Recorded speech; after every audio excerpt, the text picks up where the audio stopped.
이 시간 신령한 사람이 문제를 일으킨다. 신령한 사람이 문제를 일으킨다. 라는 제목으로 하나님의 말씀을 증거합니다. 교회는 예수 그리스도를 믿는 성도들의 모임이죠. 우리가 예수 그리스도를 만난 이후 이제는 서로 협력하고 서로 사랑하며 서로 종이 되어지는 거예요.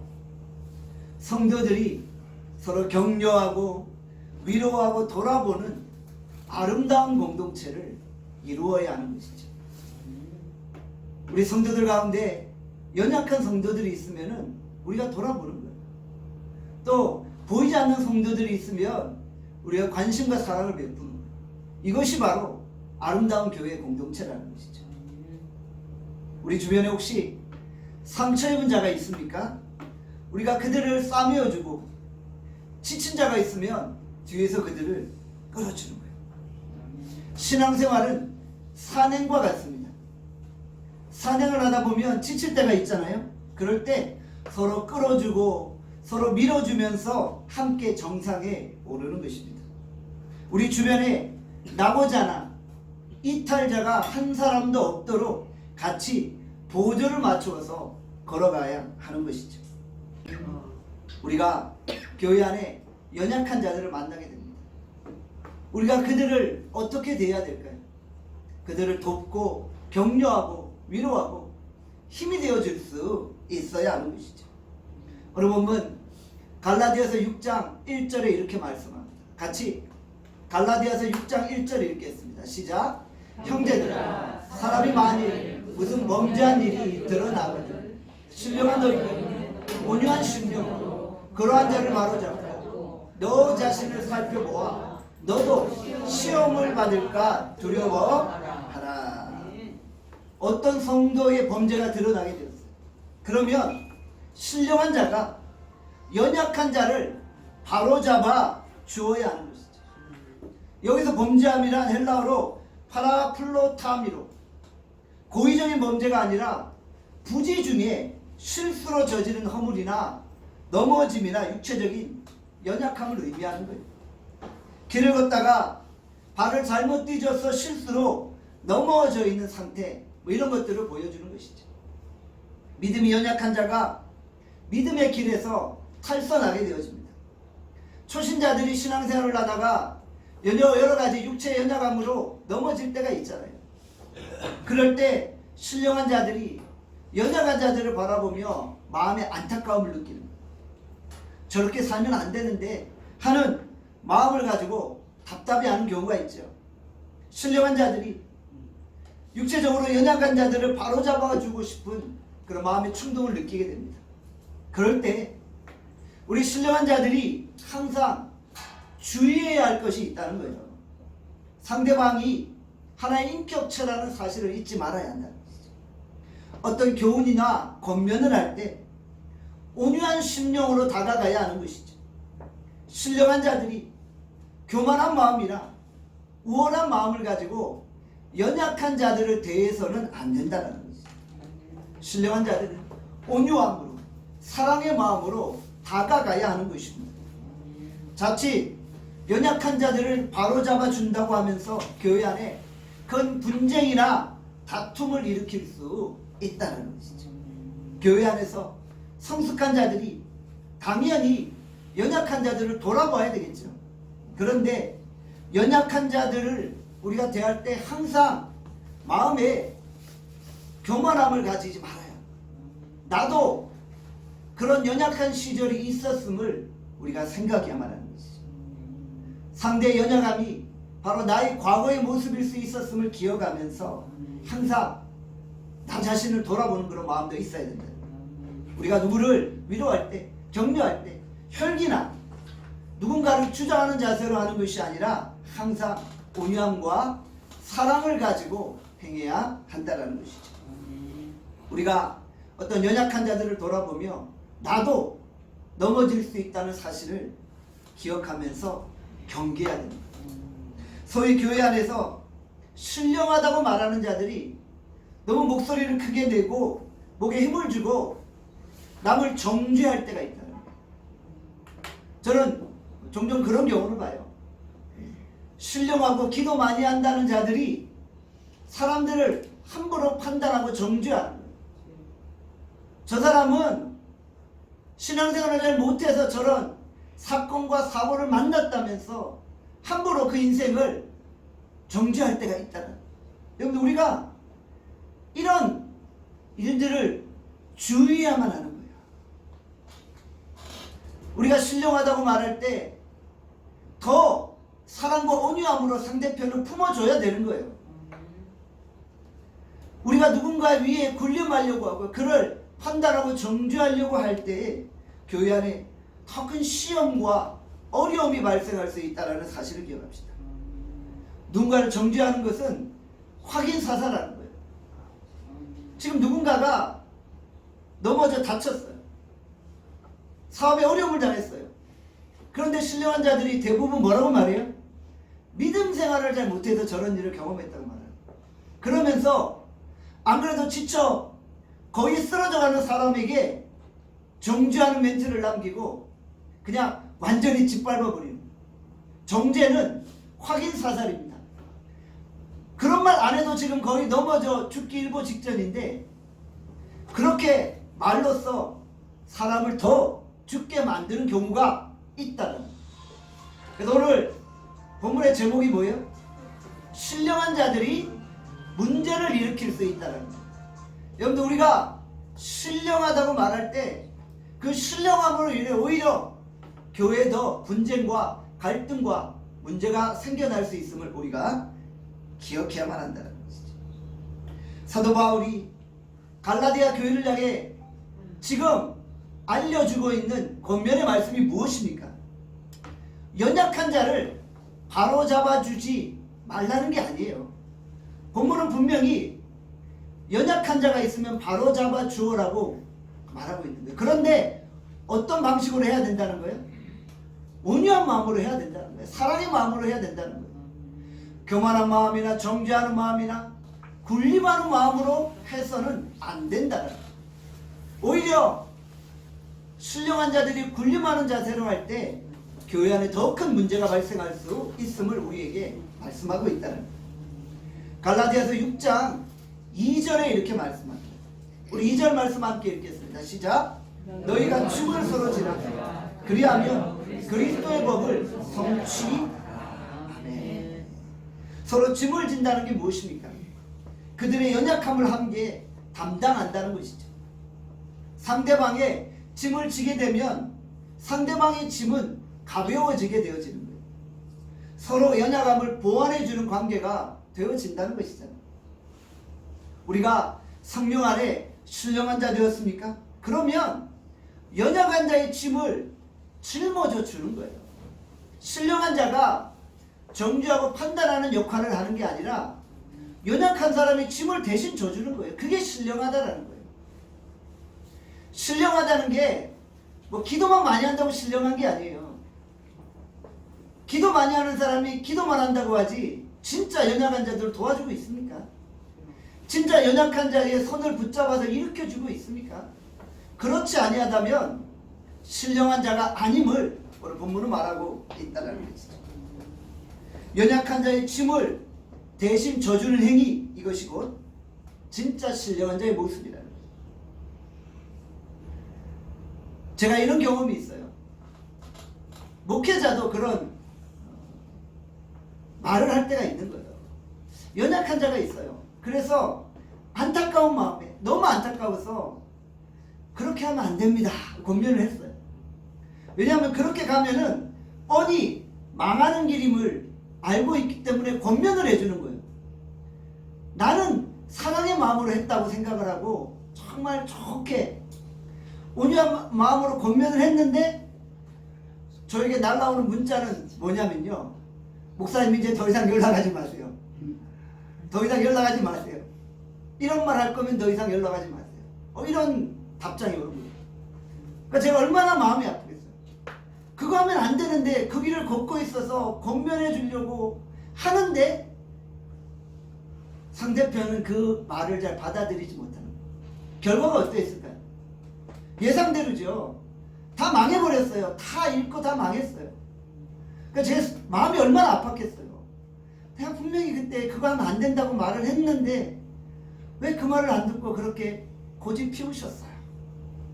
근데 인간은요 자기가 항상 옳다고 생각하잖아요.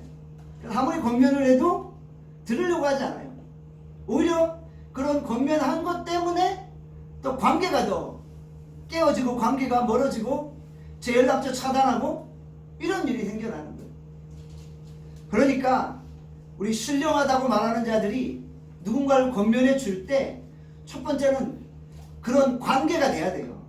여러분들 서로 상대편의 권면을 받아들일 수 있는 관계가 되지 않는 사람에게 절대로 말하지 않으셔야 돼요.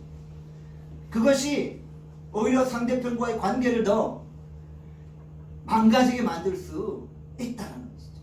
그러니까 충분한 관계가 되어줘야 되고 또 말을 할 때 참 돌려서 지혜롭게 잘 말하는 그런 스킬도 필요한 것 같아요. 저는 그냥 항상 이렇게 좀 단순하게 말하는 경우가 있어요. 저는 그냥 말해요. 아니 그렇게 하면 안 돼요. 그거 망하는 길이에요. 그렇게 말하면은 관계가 이어질 수 있다는 거예요. 갈라디아서 5장 13절에 뭐라고 말해요?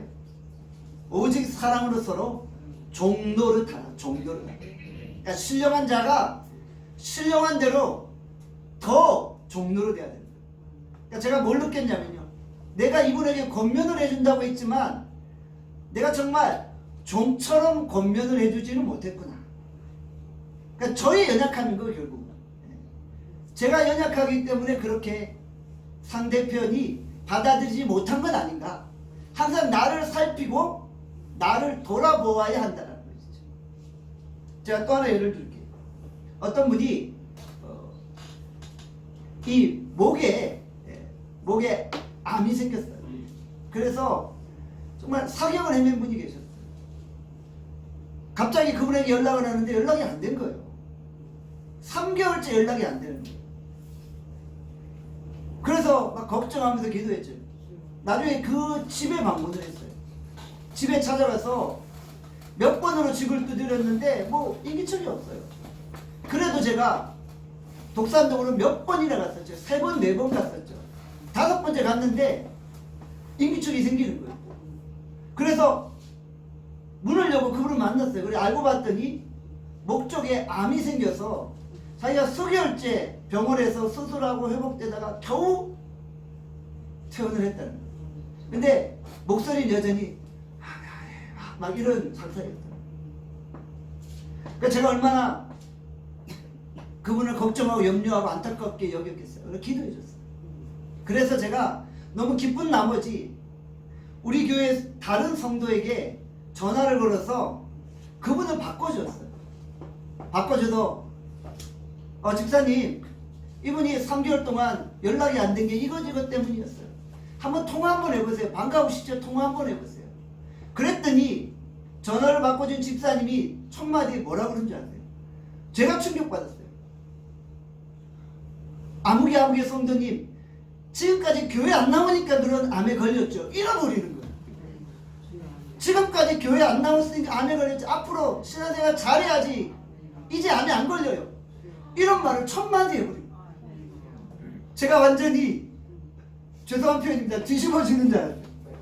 3개월 만에 겨우 이분 한번 찾아가지고 이제 교회 한번 다시 나오게 하려고 저는 그냥 애타는 마음으로 4번씩 방문하고 뭐 이랬는데 첫 마디에 그냥 와장창 깨버리는 거예요.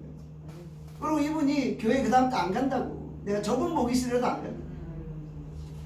여러분들 이 신령하다는 자들이 이런 행동을 할 때가 있다라는 거예요.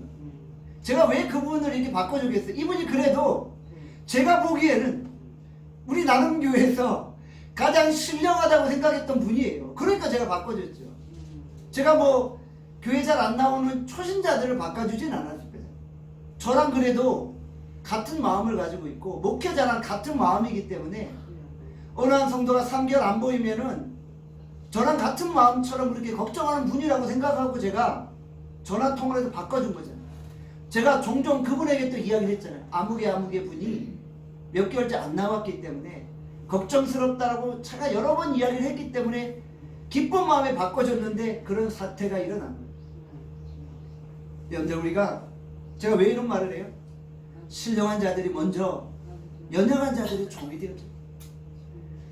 신령한 자는 기도만 많이 하는 신령한 자들이 아니라는 거예요.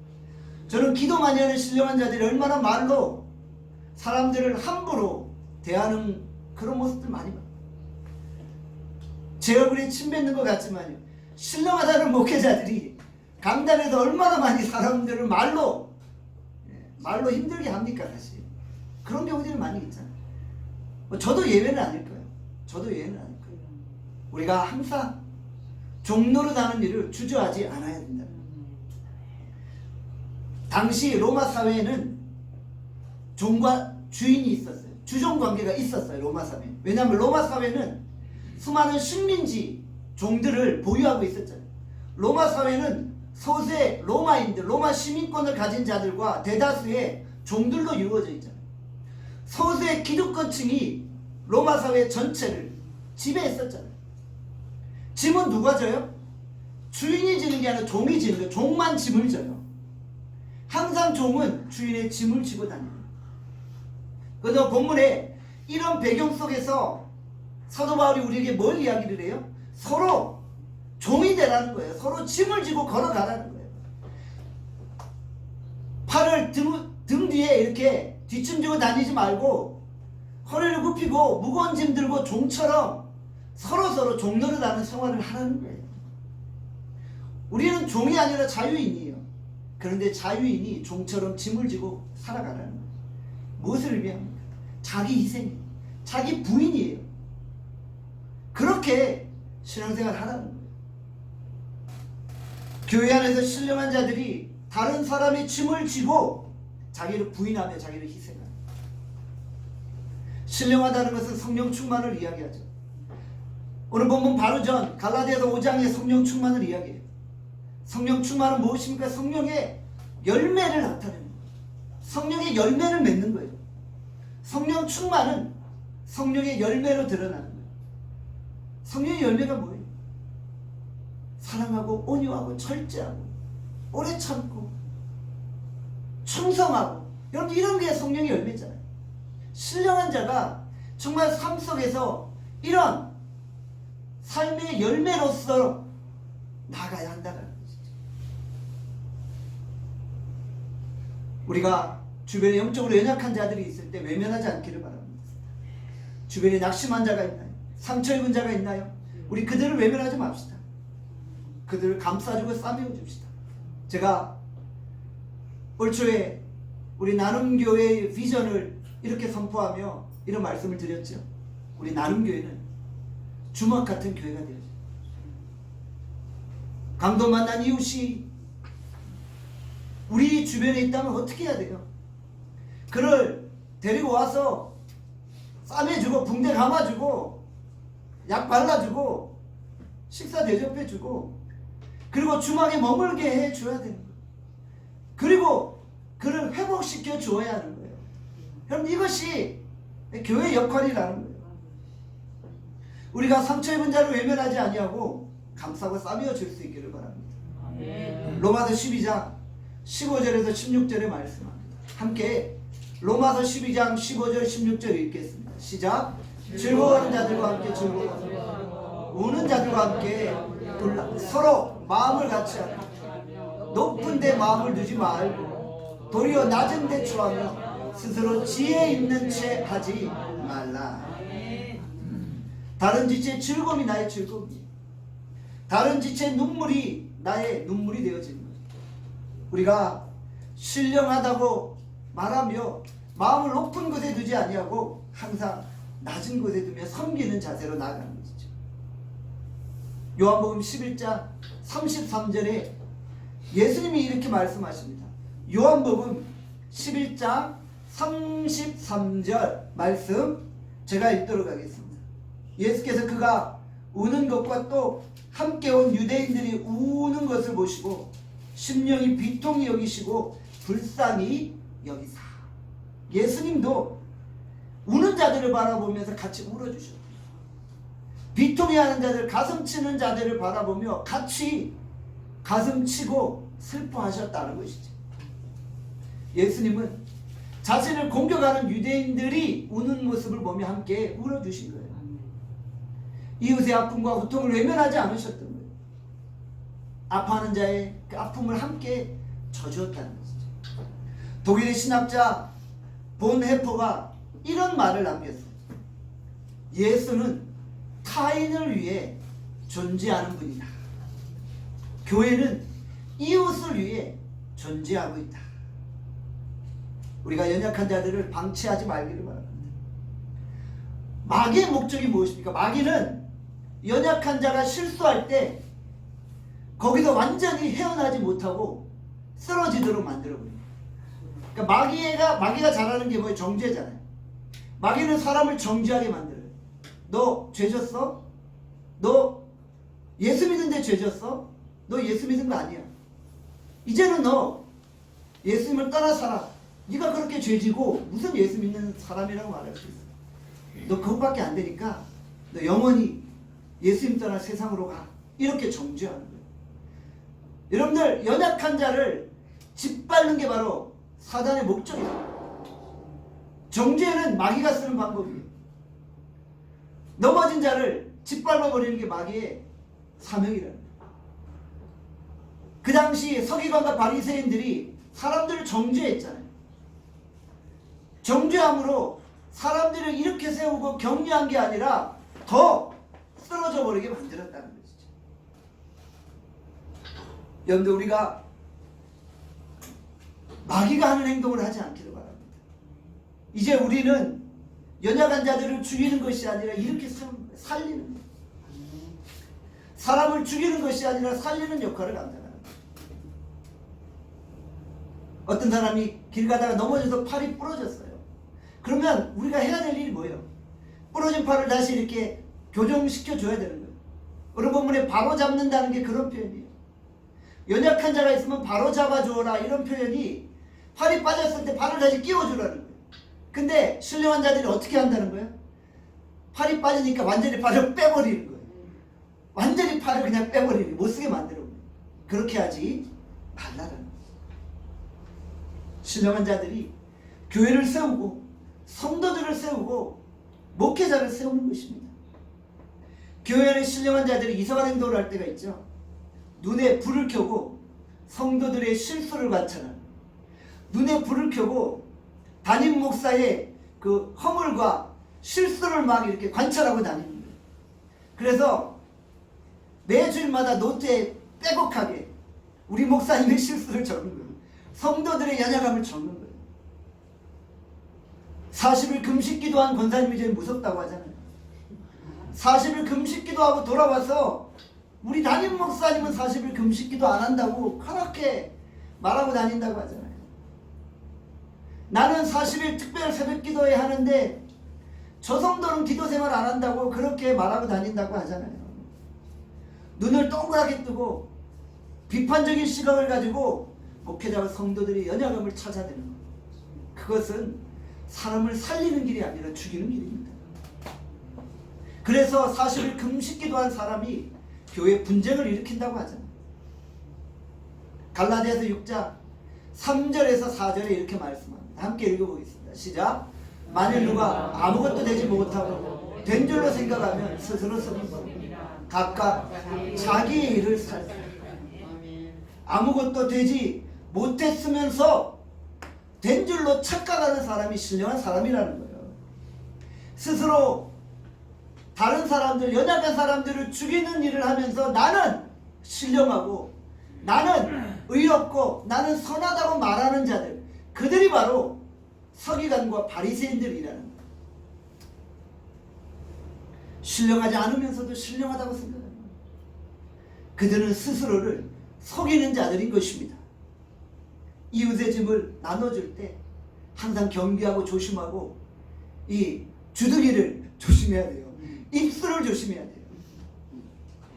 어떤 사람이 과연 내가 뭔가 된 줄로 착각한다면 그로 인해 다른 사람을 힘들게 할 수 있다는 거예요. 짐을 덜어주고 짐을 함께 져준다고 하면서 나중에 더 큰 짐을 지어주는 사람이 있죠. 제 주변에 그런 분이 있어요. 정말 연약한 자들 많이 도와줘요. 연약한 자의 짐을 많이 져줘요. 그런데 그게 순간이고요. 그 다음에 더 많은 짐을 지게 만드는 거예요. 참 잘해요. 열심히 해요. 그런데 이 말로써 나중에 더 많은 짐을 지어주게 만드는 사람이 있다는 거죠. 교회 공동체는 생명을 나눈 공동체입니다. 우리가 진짜 서로 짐을 나눠줍니다. 영화 대부에 보면 마피아 조직이 등장하지. 이 마피아 조직의 조직원들은 서로 끌어주고 밀어주고 서로 붙들어주고 엄청 잘해요. 어디서 저런 의리가 나왔습니까? 놀랄 정도예요. 어떤 조직원은 보스의 짐을 대신 져주겠다며 교도소까지 가잖아요. 내가 대신 다 짊어지겠다며 총대 메고 들어가기도 하잖아요. 대단한 의리 아닙니까?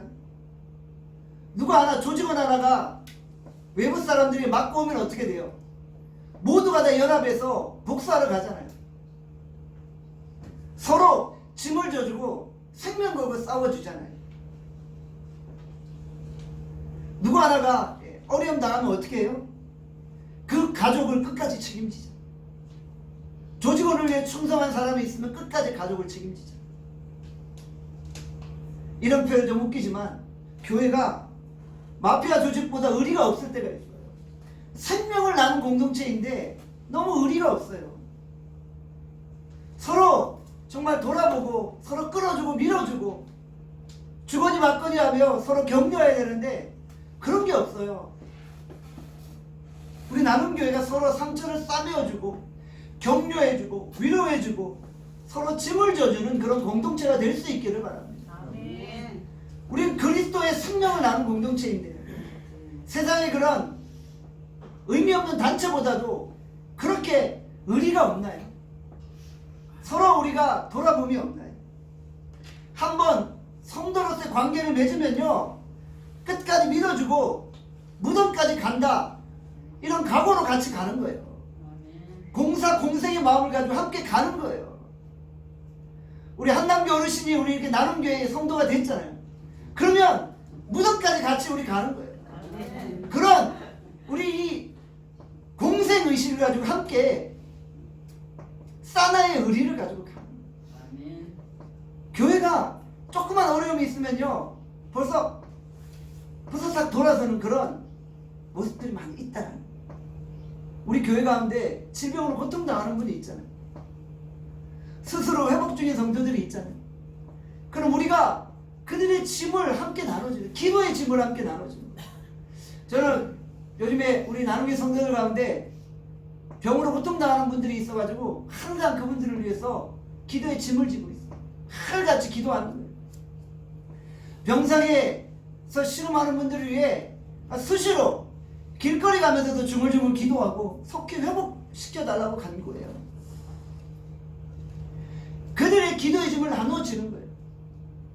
스스로 회복되는 과정을 보면서 의사들조차도 놀라잖아요. 의사들이 그렇게 말한대잖아요. 자기가 수술 잘해서 속히 회복된 줄 안 되잖아요. 그렇지 않아요. 우리 성도들이 불철주와 치유와 회복을 위해 기도했기 때문에 속히 회복된 거예요. 의사가 잘해서 한 게 아니라 우리가 서로 기도의 짐을 져줬기 때문에 속히 회복된 거예요. 기도의 짐을 나눠지니까 바로 회복이 일어나는 거예요. 여러분들 우리 주변에 어려움 당하는 형제 자매들이 있으면 서로 기도해주고 짐을 져주는 거예요. 우리 뉴질랜드에 한유진 우리 자매님 계시잖아요. 이번에 다시 시험관하기를 시도한다고 합니다. 그런데 저는 요즘에 그냥 중얼중얼 시험관하기 주여 성공 이러면서 노래를 부르고 다녀요. 주여 이번에는 성공입니다. 제가 오늘 아침에도 여기 계단 올라오면서 주여 이번에는 성공입니다. 제가 이렇게 노래를 부르고 올라왔어요. 여러분들 우리가 서로의 기도짐을 같이 지는 거예요. 여러분들 하나님이 그럴 때 우리 가운데 이 아름다운 역사들을 일으켜 주시잖아요. 저에게도 무거운 짐이 있어요. 이 목회라는 무거운 짐이 있어요. 목회 사역이 기쁨과 영광입니다. 감격과 감사 가운데 감당을 해요. 그렇지만 저 혼자 감당하기에는 무거운 짐인 건 사실이에요. 혼자 감당할 수 없기 때문에 여러분들이 함께 져주셔야 되는 거예요. 개척 목회를 하면서 마음이 초조할 때도 있잖아요. 올해는 좀 배가 해야 될 텐데, 올해는 좀 자리가 좀 꽉 차야 될 텐데, 이런 답답함도 있잖아요. 그게 목회자의 어찌 보면 무거운 짐인 거잖아요. 내가 이러려고 이 목회를 시작한 건 아닌데 그런 마음이 들잖아요. 그럴 때 여러분들이 저의 짐을 함께 져주는 거예요. 각자 맡겨진 일을 성실하게 감당하면서 그 자리를 지켜주는 것이 짐을 덜어주는 것입니다. 목회가 장기전이라고 생각을 해요. 장기전이라는 말이 시간이 간다고 저절로 이루어진다는 것은 아니에요. 정말 우리가 시간을 두고 인내하면서 목회를 하지만 순간순간 정말 생명을 걸고 우리가 할 수 있는 최선을 다해 사역을 감당하는 것입니다. 정말 한 명의 성도라도 더 기도하고 예배드리고 하나님을 만날 수 있도록 권면하며 도와주는 거예요. 그러면서 내 안에 보람을 느끼는 거예요. 여러분들이 정말 기도하고 말씀으로 믿음으로 살아가는 게 저희 짐을 덜어주는 거예요. 분노가 있는 사람에게는 분노를 내려놓고 정말 원수를 위해 기도할 수 있는 사람으로 변화시켜내는 것.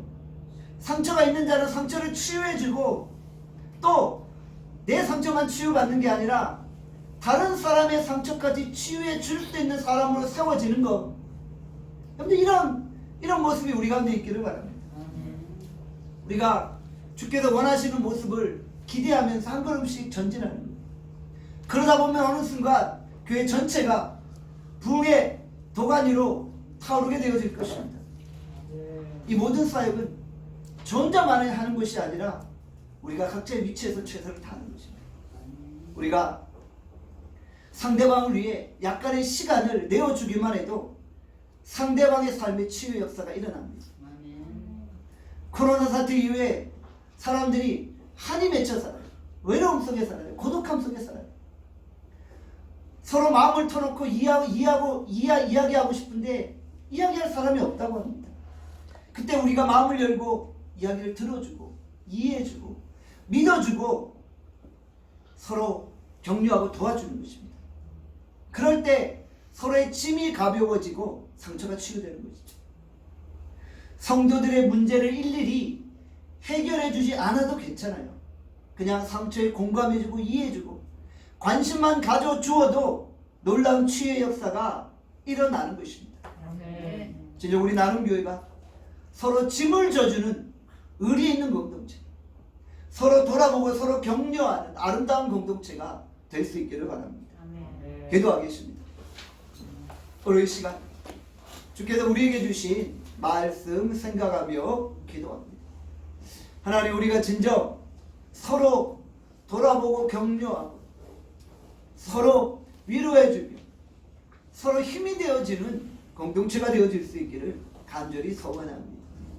하나님, 우리 나눔 공동체가 진정 강도 만난 이웃을 싸매어주고 치료해주고 회복시켜주는 그런 주막과 같은 공동체가 되어질 수 있기를 바랍니다. 하나님, 정말 우리 나눔교회 안에 연약한 자들이 있습니다.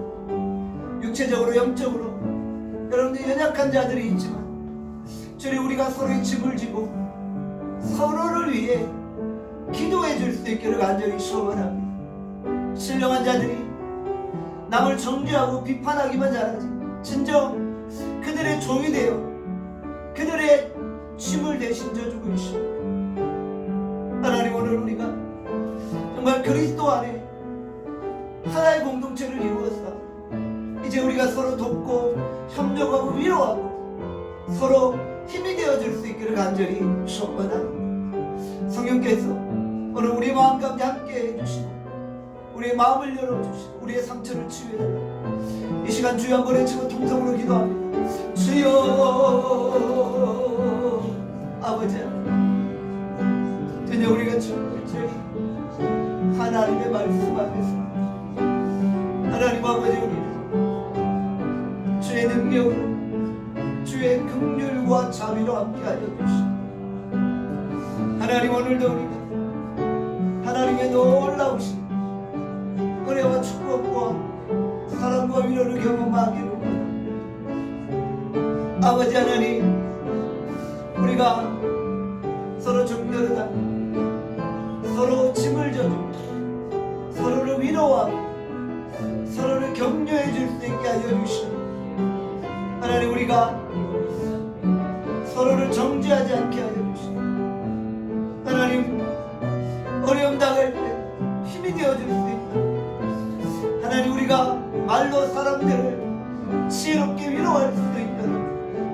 주님은 내어라 가여 주시기를 간절히 기도하시고, 성령님 오늘 하나님 이 시간 연약한 성도들 기억하시고, 육신적으로 연약한 가운데 있는 성도들 기억하시고, 하나님 주님이 그들에게 은혜 베풀어 주시고, 혼자지기 어려운 짐들로 인하여 하나님 정말 힘들어 지쳐 계시고, 하나님 그 짐들을 기도로 함께 나누어지게 하시고, 하나님 함께 협력하며 기도하며 나갈 수 있도록 은혜하여 주시고,